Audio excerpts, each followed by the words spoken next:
Yo, what's up guys? Welcome back to Jackson's Bushcraft. Today I want to go through 3 different fire starting or tinder that you can make at home for really cheap, and they work really well, super effective at starting fires. So the first one we're going to go through is the cotton balls and Vaseline method.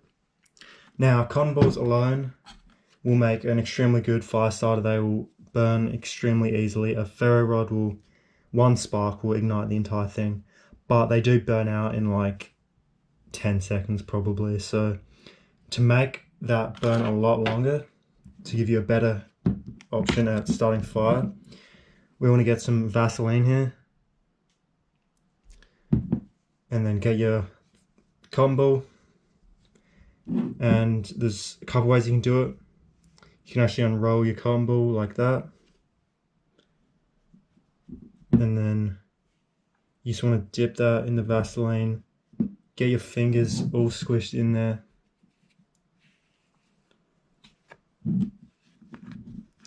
Try and get as much on there as possible.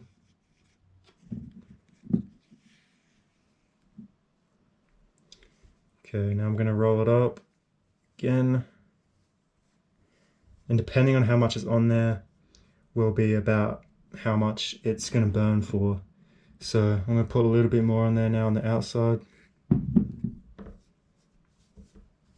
Use my fingers to get all that. And there we go, that's the first method done. But that's the cotton ball and Vaseline method. Super cheap, super easy, and super effective. And you can store it in a little tin like this to protect it.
The next one we have here is going to be jute twine with wax around it.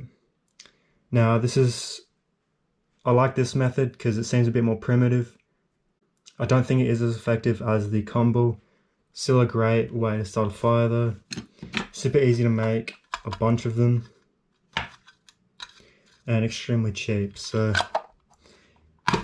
what you want to do is get some jute twine like this, and a unscented candle like this. So you can find these at, I bought this at Kmart for like $1, extremely cheap, and this will make you literally thousands of them. So what you want to do is unravel a big length of how much you want, and you want to cut that off.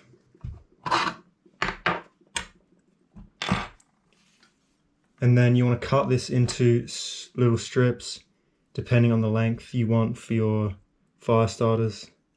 I'm going to do about this.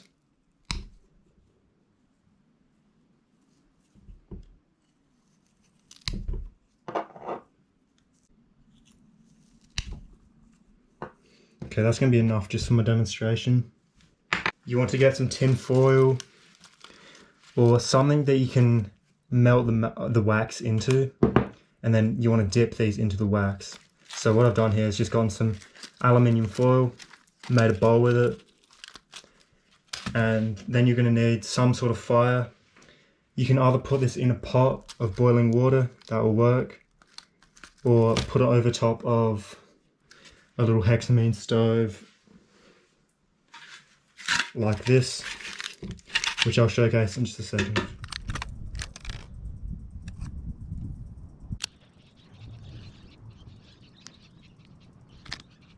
Alright, so here guys, what you want to do is light the hexamine tablets or whatever sort of heat source you're going to be using, and I'm just waiting for them to go on fire. And then you want to put your aluminium foil full of wax. You can cut it off with a knife or whatever, and wait for it to melt into a liquid.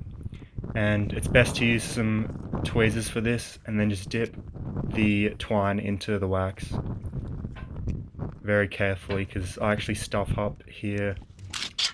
I knock over the bowl and spill a bunch of the wax, but as you can see, I'm just dipping in the twine. It actually catches on fire here as well. So yeah, don't do that, be careful.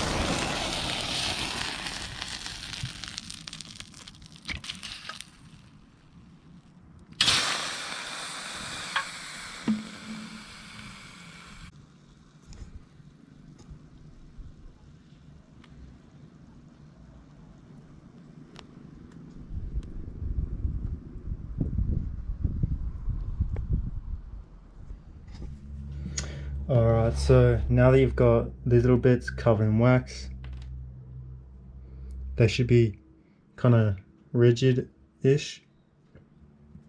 You just want to pull some of the wax off of one end with your fingernail, like this, until it's fluffy, and you fluff it up into the thin fibers, and that's where you'll start the fire, and that will burn for quite a while. And as you can see, you can make a lot of them all at once and store them in a tin, and you're good to go. Alright guys, so the last method is going to be cloth tape. So here we have this Bear, if you can see in there the brand, it's just cloth tape. But cloth tape is flammable. Get some, and to wrap it around your lighter. You've probably seen this from a lot of survival or bushcraft people, because it works extremely well and barely takes up any room. So you just keep wrapping this around your lighter, and then you're going to have emergency duct tape if you need it, and also an emergency fire starter at the same time. And I've seen people put like fishing hooks, needles, like anything they can fit in this duct tape and then wrap it around, and that's a really awesome. I do want to do that one day, but we'll stick with this for now. And then rip it off. So there we go, that's the final one.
Alright, so that was the 3 different bushcraft and survival tinders, guys.